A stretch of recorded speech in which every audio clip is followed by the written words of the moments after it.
It's time to spotlight the defense sector following a big week for earnings in the space. Joining us now is Tony Bancroft, portfolio manager of the Gabelli Commercial Aerospace and Defense ETF. Tony, thank you for taking the time to be with us today. It's been a big week in the space, and I'd love to just get some of your key takeaways from the earnings we've gotten so far. Yeah, great to be back, Marley. Overall, air travel is strong. Plane backlog orders are at record highs. The overall aerospace and defense backlogs are, near record highs. You see an inflection point starting in commercial plane production, as per the Hexcel call the other day. Defense budgets are near record highs, but even better, unfortunately, I guess, is that we're still well below about half the percentage rate of GDP spend on defense spending as it was historically post-World War II.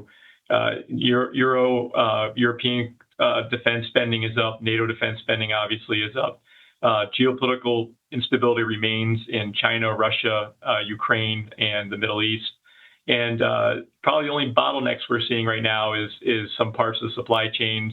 The supply chain has hiccups in engines, seats, maybe forgings and castings, and some labor on the technical side remains tight. But overall, it's looking pretty strong. And staying with the earnings we've gotten, we got some really strong results, GE Aerospace, RTX, Raytheon. What do you think is driving the renewed strength we're seeing, not just in defense, but also in the commercial segment as well? Yeah, I mean, you're hearing, the Pentagon putting out orders for doubling the rate of missile production that falls right in line with Lockheed and Raytheon. Engines are, like I said, they're sort of the long pole in the tent on the commercial production side. So GE is pumping out as many LEAP motors as they possibly can and have two, customers that want them more than anything else. Those two things alone are driving it. And then just the general, instability globally. And I think everyone realizing the peace dividend's over and they need to rearm and spend on defense. And how much do you think this current demand surge that we're seeing is tied to the geopolitical tensions that we have right now? Oh, I think solely. I think, we're essentially running our inventories in missiles are running low. I mean, the stat they put out the first year of the Ukraine war was 7 years of missile production, and HIMARS, Javelin, and Stinger were expended in 1 year. So, seeing something like that, you're just going to need a lot more weapon system production. Yeah, and we're already starting to see it. We've got order backlogs at record highs here. Do you think that the momentum that we're seeing is sustainable? And you mentioned we aren't seeing a lot of bottlenecking in terms of the supply chain, but could that potentially become an issue down the road or cost pressure even? Yeah, I mean, it's obviously a champagne problem. I mean, if I'm going to want a problem, it's going to be not enough, unconstrained demand and not enough supply to support it. But I think either way, it's not going anywhere. You saw the biggest downturn, maybe slipping back to commercial travel, the biggest downturn in commercial aviation. COVID actually order backlogs actually increased on a net basis. So for Airbus and Boeing. Those are hard orders. Those orders are real, and they're not going anywhere. And I think in the defense side, that really isn't any different. I think the world sees that the world's an unsafe place, and the U.S. can't do it alone. And I think they realize that there needs to be more defense spending. And looking specifically into the earnings themselves, we saw Northrop Grumman trim their sales outlook as we saw peers raise their guidance. What do you think this sort of mixed messaging between earnings tells us about who the winners and some of the laggards are going to be here? Yeah, I think near term, I think there's always idiosyncratic programs that companies are on.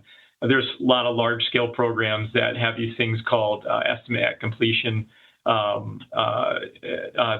make essentially have to make adjustments within the quarter. These are very long-term programs. The B-21, the Sentinel missile, these are going to be around 20, 30 years plus, and they have to make sort of real-time decisions or estimates of how that program is tracking. So I think in the near term there'll be puts and takes, but over the long term, I think those programs, amongst others, are going to do just fine in aerospace and defense. And in the near term, we have seen some of these puts and takes, but overall, defense on the whole as a sector has done well for investors lately. Do you see more upside from here, or is it time to start being a bit more selective in this space? Yeah, it's not cheap. Of course, the industry is ripped up this year, but there's still a lot of individual companies within our Gabelli Commercial Aerospace and Defense ETF, ticker GCAD, that are maybe smaller companies or less known, unloved, that have have a lot of upside still to go and are cheap, and just people, I think, either investors are unaware or not seeing the long term potential of these companies.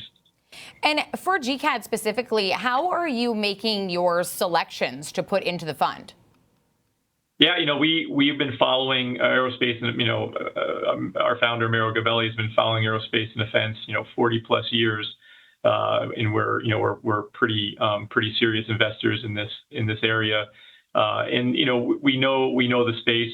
We look to dominate the knowledge and follow the companies that we know very closely, and I find ones that I think that have again long-term opportunities to either be a takeout candidate or a compounder, and looking to buy those in the space. And this is a good area to be in right now.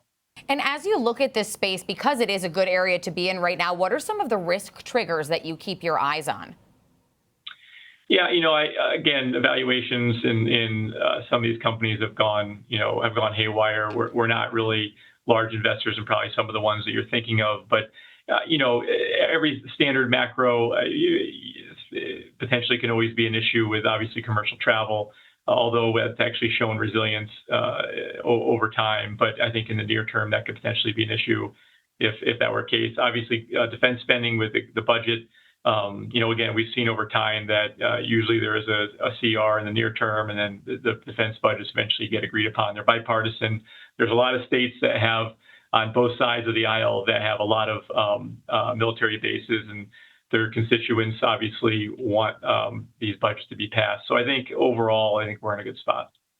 And as we have more conversations about this space, and as it's continuing to quietly outperform, we're starting to see some differentiation between these traditional defense primes and these dual-use tech companies that have both commercial and military clients. Do you think it's important to look at those separately, or should they all be in the same silo?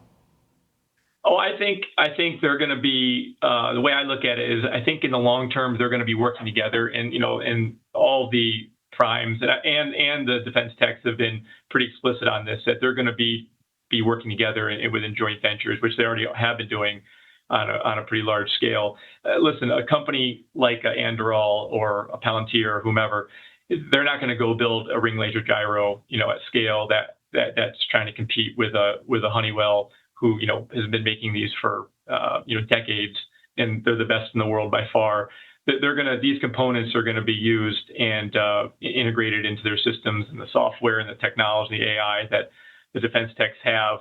The primes, the traditional aerospace and defense companies are going to be wanting that technology as well. So the best use of capital there is to joint venture and partner, and I think they'll both do very, very well in the long run. Well, Tony, thank you for being with us on this Friday to talk aerospace and defense. And thank you also for your service. That's Lieutenant Colonel Tony Bancroft, Portfolio Manager for the Gabelli Commercial Aerospace and Defense ETF.